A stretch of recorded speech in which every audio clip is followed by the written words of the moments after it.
We remember the joy. That is the gift he gave us. A snapshot of pure, unadulterated elation that defied the high-pressure calculus of October baseball. Koji Uehara's leap, the embrace, it became the heartbeat of the 2013 Boston Red Sox, a symbol of a team that played not just win, but with a childlike love for the game. But what if I told you that this explosion of light was born from a profound and personal darkness? That the purest smile in baseball was, in many ways, a conversation with a ghost. This is not just the story of a championship closer. This is the story of a silent dedication, a story of two brothers and the hug that was always meant for both of them. To understand the weight of Koji Uehara's joy, you must first feel the depth of his silence. The year is 2011. Koji is a reliever for the Texas Rangers, talented but quiet, almost invisible on a star-studded team. And then, a phone call. His older brother, Haruki, his mentor, his first friend, the man who introduced him to a baseball, is gone. Sudden, unexpected. The foundation of Koji's world crumbles. Baseball, the shared language of their bond, becomes a hollow echo. The game loses its color. The mound becomes just a pile of dirt. In his grief, Koji Uehara, the pitcher, considers walking away forever. The light was simply gone. But destiny, it seems, had a different kind of embrace in mind. In 2013, he arrives in Boston. A minor signing, an afterthought. The Red Sox that year are not a collection of superstars. They are a band of bearded brothers, a refuge for the quirky, the resilient, the joyful. And in this clubhouse, something remarkable happens to the man mourning in silence. He is not just accepted, he is celebrated. For his precision, for his quiet focus, and then for his celebration. It begins organically, a final strikeout, a surge of emotion he cannot contain, a leap into the air, arms wide, seeking not glory, but connection. He crashes into his catcher, Jared Saltalamacchia, then David Ross, with a force that is neither rehearsed nor staged. It is a child running into his parents' arms after the first day of school. It is pure, unfiltered release. Boston falls in love.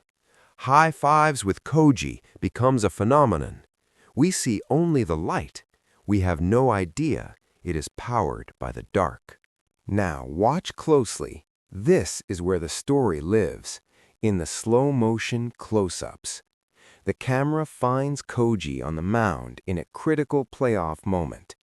He gets the sign, he looks down, and then, ever so briefly, his eyes flick upward, not to the scoreboard, not to the crowd, to the sky. A silent one-word question. You see this?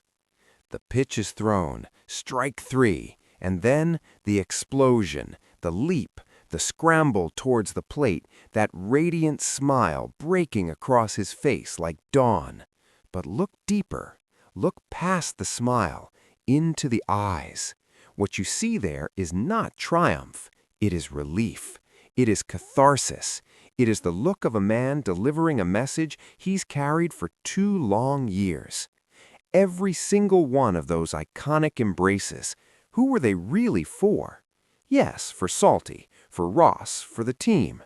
But in the deepest chamber of Koji Uehara's heart, each one was a stand-in. Each crushing, joyful hug was the hug he could never again give to Haruki.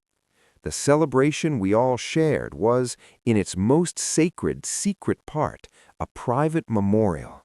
His brother was the invisible teammate in every dog pile, the silent recipient of every airborne leap.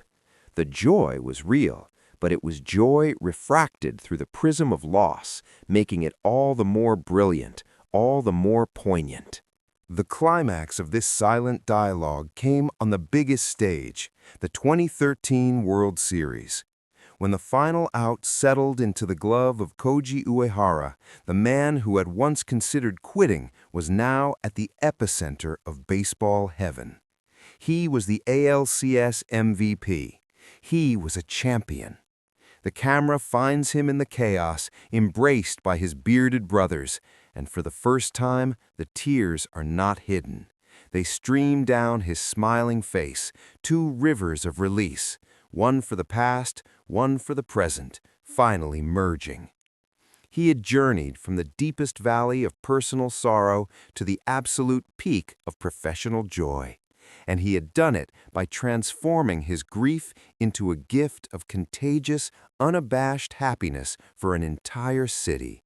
His pain became Boston's antidote. His private tribute became our public celebration. So the next time you see that clip, the leap, the hug, the smile, see it for what it truly was. See the two brothers in the frame. See the man on the ground and the spirit in the sky, finally connected in a celebration that transcended a game.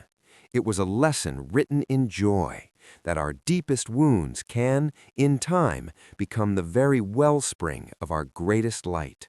That love never really leaves the field, it just changes uniforms.